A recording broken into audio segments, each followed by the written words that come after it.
When I was 21 years old, I was a college dropout working a dead-end job in a department store. I was also crippled with shyness, I'd never left Ireland, I'd never had a girlfriend, and I was still a virgin. I mean, I've had sex before. Just, never with a person.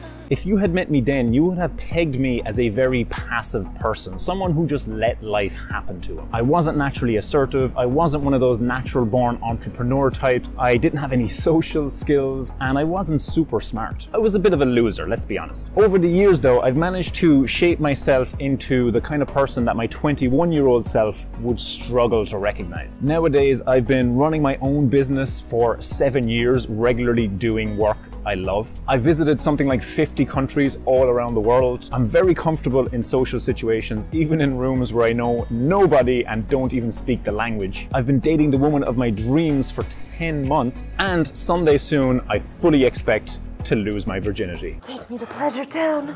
Oh, we're going there. What I hope you take from my story is that it's entirely possible to change your life and become whoever you want to be. And if you want to make a change, the first step, the most important step really, is believing that you can do it. Believing that you're in control of your life and not just some leaf blowing in the wind. It's only when I started believing that at age 21 that I began living life on my own terms and making my dreams come true. So what I'm saying here really is that it's all in your head.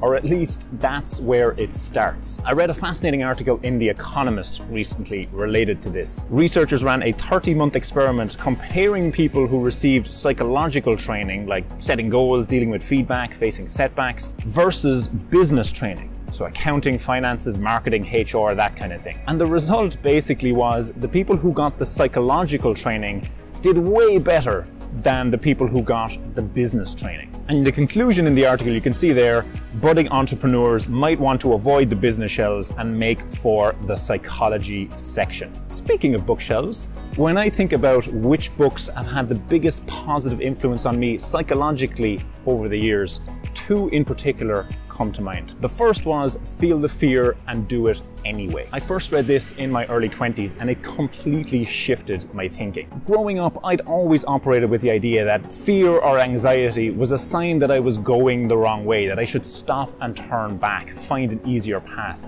or at least wait for the fear to go away before proceeding. And this book taught me to see fear not as a roadblock, but as a signpost, pointing me towards growth opportunities. I learned that I didn't have to wait for the fear to go away before moving forward.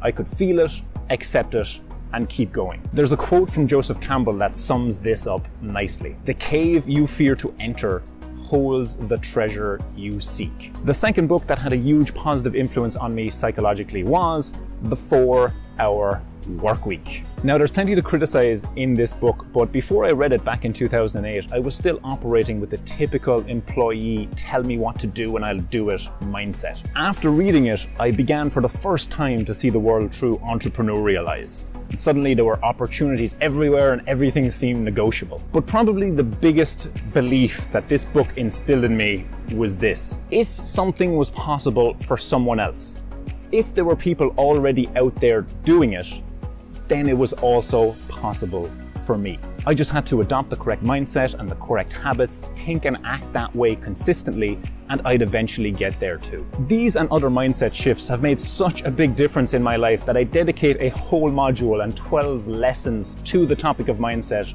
inside my 3 months 1K course. Because building a successful online business, just like achieving anything worthwhile, it's not only a matter of doing X, Y, and Z and checking a bunch of boxes. It requires a different way of thinking. Because as the saying goes, if you always do what you've always done, if you always think what you've always thought, then you're always going to get what you've always got. So listen, do me a favor. If you're not happy with something in your life right now, stop doing what you've always done. Stop thinking what you've always thought. Start doing and thinking differently and become whoever you want to be. Remember, if there are already people out there doing it, then it's also possible for you.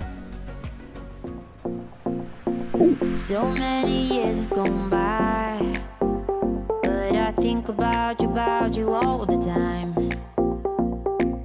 Look looks like you're changing and all. Hey, thanks for watching. If you enjoyed this video, give it an old thumbs up there, share it on social, subscribe on YouTube, and check the description. There's a bunch of notes and links and stuff in there. Signing off from Tagazout in Morocco.